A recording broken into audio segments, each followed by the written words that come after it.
Hey, welcome to Life with Al. I hope your day is going well and that it's not too stressful. I know, our days, sometimes they can be very unpredictable. Last week was a struggle with Mom really hallucinating, falling, just some different issues. And today she's been sleeping like a baby. So I have enjoyed hearing her snore over that monitor. But what I wanted to do today was talk about how as we move through this life with Al, moving through the different stages, I think it really does get easier in a lot of ways. But as I've said before, it really is though our loved one is moving through the developmental stages in reverse. And I know y'all may have had friends or well-meaning loved ones say, oh, well, it's just like you're taking care of a child. I know a lot of us can be insulted by that because first of all, they may be very childlike or even infantile in their behavior if they're, much later stages, but they are in an adult body, which makes it so much more difficult physically. Secondly, when you're mothering, you look forward to those milestones. You eagerly anticipate, what they're going to be doing next. It's a time of excitement. With us, it's the opposite. We're marking those losses. So if you're trying to support someone who's a caregiver, just know that sometimes, even though you may mean that in an empathetic way, sometimes it doesn't come across that way. So as I use that as an example, though, referring to them like, in those early years where they're a teenager, or what I'm about to describe kind of as a toddler or an infant, I get that it is not the same as us mothering our loved one. Although I know at times, if you're like me, like for example, this morning, I was getting my mom's coffee and I've started putting in a travel mug that she can't spill because we had a couple spills before I realized, okay, there's a better option here. So without thinking, I held up my wrist and, had a few drops on my wrist to see if it was too hot for her. And I thought, oh my goodness, obviously I was just thinking back to having a bottle with my little ones and making sure their milk wasn't too hot. But gosh, if y'all have moments like that, like me, I'm like, I don't know, it's just, what's the word? Just bizarre, ironic, and in some ways kind of bittersweet, that we're able to be here and do that for our loved one. But anyway, what I want to share is just a few examples of how when we move through this journey, it does get easier. I know that my mom, if she could share, she would tell you the most difficult stage with my dad was when he was becoming non-ambulatory, meaning he was losing the ability to walk. And obviously that doesn't happen overnight. It's a process. He was, started kind of bouncing off the walls. He would not use a cane. He couldn't process pushing a walker, and repeated falls. And when he would fall, it'd be very difficult to get him up because he would kind of pull against you and fight against you, not wanting to get up. So that was a difficult time. And sometimes I look back at things I told families as a social worker, and I just roll my eyes and think, oh my gosh, how did they not slap me in the face? I don't know, because I can remember telling this one lady who was at this stage, I was like, well, we need to accept that he's non-ambulatory, so we're going to order a wheelchair, and if you can just have him sit in the wheelchair all day and take him where he needs to go, then, he won't have so many falls. She didn't even argue with me. What she should have said is, are you crazy? This isn't somebody with a healthy brain who's broken his leg and you can say, oh, here's your wheelchair. No, if it's a patient with dementia, they are going to try to get up out of that wheelchair. I remember my dad trying to get up and us frantically trying to race to him so he didn't fall. He fell out of the wheelchair with his wheelchair turning over.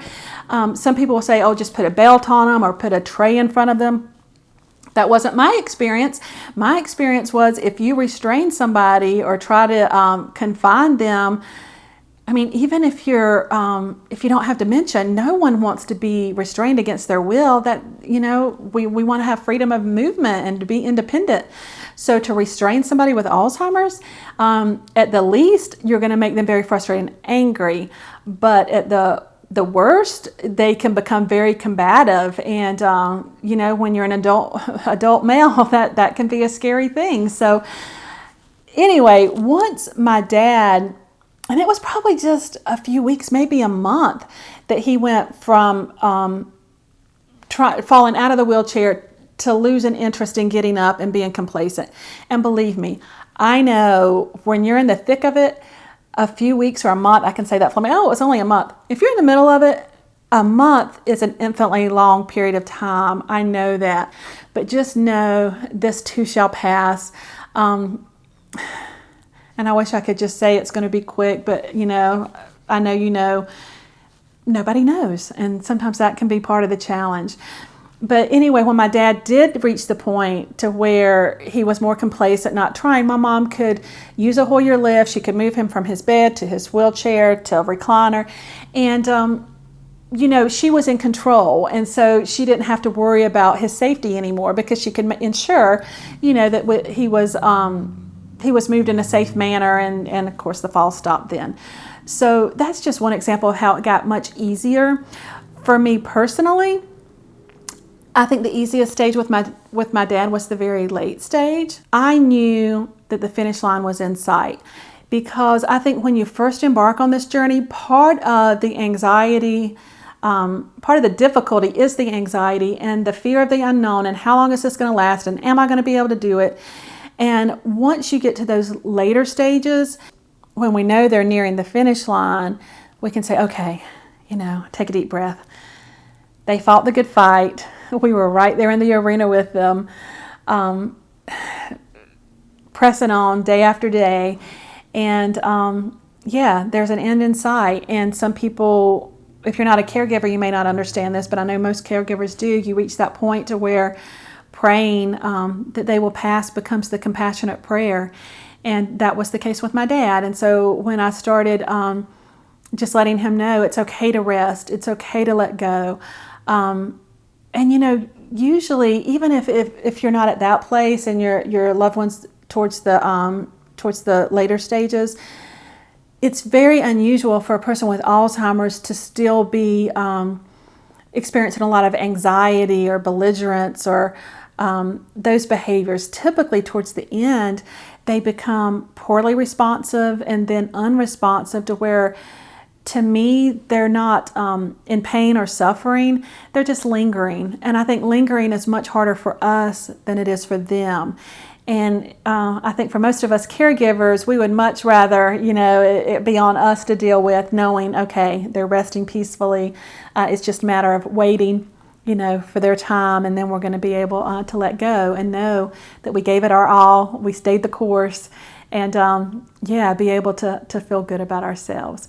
So just in closing, if y'all are feeling overwhelmed day after day, and I know a lot of caregivers do, but if you're to the point to where it is hard to wake up in the morning, please reach out to your physician, get an antidepressant. And I know that that's not a cure-all, y'all. There are very real problems, but if you can help something just to take the edge off and help you cope better, reach out to your area agency on aging or your council on aging, see what those resources are in your area, and just call, if you have to call social services. I know different states call that different things. There are different county agencies that you can call and say, I'm at my wit's end, I need some help, and they should be able to point you in the right direction. Because we all have to take care of ourselves. You know, the saying is true, you cannot pour from an empty cup. So you have to make sure to keep yourself full. And if not full, at least keep enough in there to keep you going. And so if that means soaking in a hot bath, you know, you can look forward to that during the day, or stepping outside for a few minutes and catching your breath, getting some vitamin D. Just look for ways to say, okay, I'm going to catch my breath so I can press forward and, you know, meet whatever challenges, you know, I face for the rest of the day. So just know my heart goes out to you.